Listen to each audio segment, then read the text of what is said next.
बापरे बाप एबे गैस जो महंगा हेलाणी ता सहित मिलवा भी कष्ट। तो गैस महंगा चुकरे आपण माने मात्र 5 मिनिट भितर ही पूरा परिवार ପାଇଁ भात डालमा ता सहित साइड आइटम भी बनेकी रेडी करि परिबे। आ ता सहित आपण माने हेल्दी खाइबा सहित गोटे गैस टंकी को 3 मास पर्यंत चलाई परिबे। नमस्कार, मु लक्ष्मी रोसे विथ लक्ष्मी रे आपण माने को अनेक अनेक स्वागत। रेसिपीटी स्टार्ट करने पूर्व जदि आपण मैंने मो चैनल को एपर्यंत सब्सक्राइब करना तेज प्लीज चैनल टी को सब्सक्राइब करनी आउ जदि फेसबुक रे देखुं तेज लाइक शेयर फॉलो तो निश्चिंत करूँ। ताहले आसंतु स्टार्ट करबा आज रेसिपी। से देखंतु ये मु गोटे गिना नहीं हरड़ डाली ता सहित अध गिना नहीं मुग डाली। हरड़ डाली सहित मुग डाली देकी बनवा द्वारा टेस्ट भी भल आसी थाए आ डाली जल्दी सिझी जाई थाए। एबे इथरे में किछि पानी देकी आकु आमे पाखापाखि 3 ରୁ 4 थर भल भाव में धोई नपा। आउ तापर एबे किछि इथरे पानी देकी याकु आधा घंटा पर्यंत भिजिबा पई छाड़ी दपा।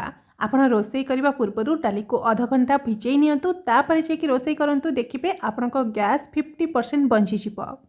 तापर याकु आमे कवर करी साइड रखि नपा। एपटे देखंतु भात बनेबा पई मु ए गिनारे मापिकी नेची गोटे गिना चाउल। जेहेतु मु 2 जनक पई रोसई करूची सेथिमे टिके कम चाउल नेची। तो चाउल को आमे कोन करबा ना भल भाव में धोईकी नहीं आसपा। आपड़ जी रोसई करने को चाहूबे से हिसाब से चाउल को नहीं जाए आ चाउल को मापिकी ही नेबे। तो चाउल को ये मुझे धोईकी साइड रखी नहीं। जेहेतु आम आज डालमा बनइबा तो डाली चाउल भिजिबा भितर आम कौन करबा ना किछि परिबा काटिकी रेडी करि नैथिबा। एटी देखंतु परिबारे मो पाखरे थिला बाइगण आलू आउ कखारु भंडा सबु जिनस को मुझे चोपा छोड़ेकी छोट छोट करी काटी नैची। काटी सारिबा परे याकु धोईकी रखीची। एबे हमें कौन करबा ना ये जो परिबा सब को प्रेशर कुकर रे दे दबा। आपण इथरे आपनको मन पसंदर परिबा को ऐड करि परिबे। परिबा दबा द्वारा डाली बहुत जल्दी सिझी मध्य जाई थाए। तो परिबा दे साला परे हमें एटी भिजेकी रखिथिबा डाली को दे दबा। आ डाली सहित हमें किछि एक्स्ट्रा पानी भी दे दबा। माने गोटे ग्लास पाखापाखि पानी दे देबे। तापर दे दबा स्वाद अनुसार लूण बा गोटे चम्मच लूण आधा छोट चम्मच दे दबा हळदी गुंड ता सहित गोटे छोट चम्मच पाखापाखि दे दबा तेल। आउ ता सहित ये देखो मुझे गोटे टमाटो को छोट छोट काटिकी दे देइचे। आउ ई सबु जिनस को टिके भल भाव में मिसई नपा। आपण जदि चाहिए डालमा न बनेकी केवल डाली भी बनई पारिबे, परिबा को स्किप करि परिबे। तापर हमें कौन करबा ना एमतिका गोटे स्टैंड को ए डाली भितर बा परिबा भितर रखि नपा। आ गोटे एमतिका टिफिन हेउ किंबा जेमतिका गोटे छोट डिश थिबो तो ताकू भी रखि परिबे किंबा कंसा टाटिया रखि परिबे। आ तापर धोईकी रखिथिबा चाउल को सेथिरे दे दबा।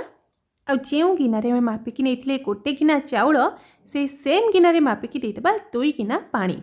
जेतिकी आपण चाउल नेबे तार डबल क्वांटिटी रे दे देबे पानी। आउ से टिफिन भितर ही एटी देखंतु मु 3टी नेची छोट छोट आलू जार की चोपा को छड़ेकी रखिथिली तो आलू को दे दबा। आउ तापरे प्रेशर कुकर रो ढांकुणी को देकी बा कवर को देकी मीडियम फ्लेम रे 2टा सीटी आसीबा पई छाड़ी दबा। मने रखंतु जदि आपण गैस बंचेबा को चाहउछंती तेबे लो टू मीडियम फ्लेम रे ही सब बेले रोसई करंतु। हाई फ्लेम रे रोसई करबा द्वारा गैस तो अधिक सरीबो ता सहित किछि भी लाभ मिलिबो नाही। एपटे देखंतु मात्र 2 ରୁ 3 मिनिट भितर ही 2टा सीटी आसी जाइथिला। आ मु तको हल्का ठंडा हबा पई छाड़ी देथिली। गैस रिलीज हो जावा पर एटी मो ढांकुणी काढिकी चेक करि नेउची। आ देखि पारुथिबे एटी हमर परिबा डाली सब किछि सिझी जाइछि, भात भी परफेक्टली रेडी हो जाइछि। तो ये देखो आम कौन करवा ना प्रथमे स्टैंड टी को बाहर कर नपा। टिफिन को केयरफुली बाहर करेंगे कहीं से बहुत गरम थाए। आ डाली भी देखिपे भल भाव में सिझी। एबे को साइड रखि नपा। आ डाली छुंक करने मुझे गोटे पैन गरम कर पैन रे अल्प टिके तेल दे दबा। तेल भल भाव में गरम हो जावा परे आम कौन करवा ना से 2-3टा सुखिला लंका दे दबा। ता सहित आधा छोट चम्मच गोटा जीरा आ आधा छोट चम्मच दे दबा गोटा सोरिष। ये सबु जिनस को टिके हल्का भाजी नपा। जीरा सोरिष टिके भाजी होइजिबा परे एथरे में दे दबा 1 ରୁ 2 पिंच पाखापाखि हिंगु।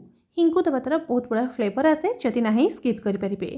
तो हिंगु को टिके भाजी नपा। तापर एटी फाळे पियाज को एटी मु पतला पतला काटिकी दे दोची। आ पियाज को मैं भल भाव में गोल्डन करके भाजी नपा। जदि आपण बिना पियाज रसुण रे बनेबा को चाहूतिबे तेबे एटी पियाज को स्किप मध्य करि परिबे। तो पियाज को भल भाव में गोल्डन करके भाजी सारिबा परे आमे कौन करबा ना रखिथिबा डालमा रे ए छुंक को ढाली नपा।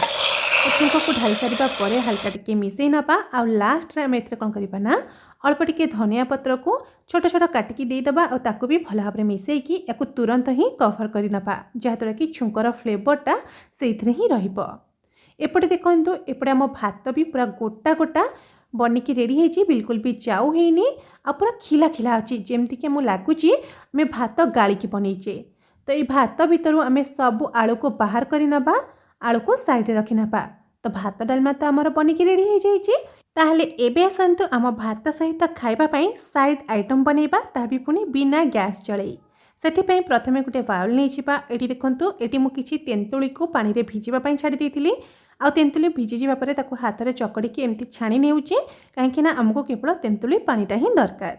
तो सब तेंतुली पानी को बाहर कर सारिबा परे आम या आउटे चटपटा बनवाई प्रथमे कौन करना ये गोटे रू दुईटा कंचा लंका को छोट छोट काटिकी देदेबा। जदि छुआंई बनाते लंका को स्किप करेंगे।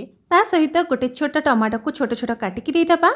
ये देखो अल्प टिके काकुड़ी को छोट छोट काटिकी देदेइछि आ ये फाळे पियाज को छोट छोट काटिकी देदेबा।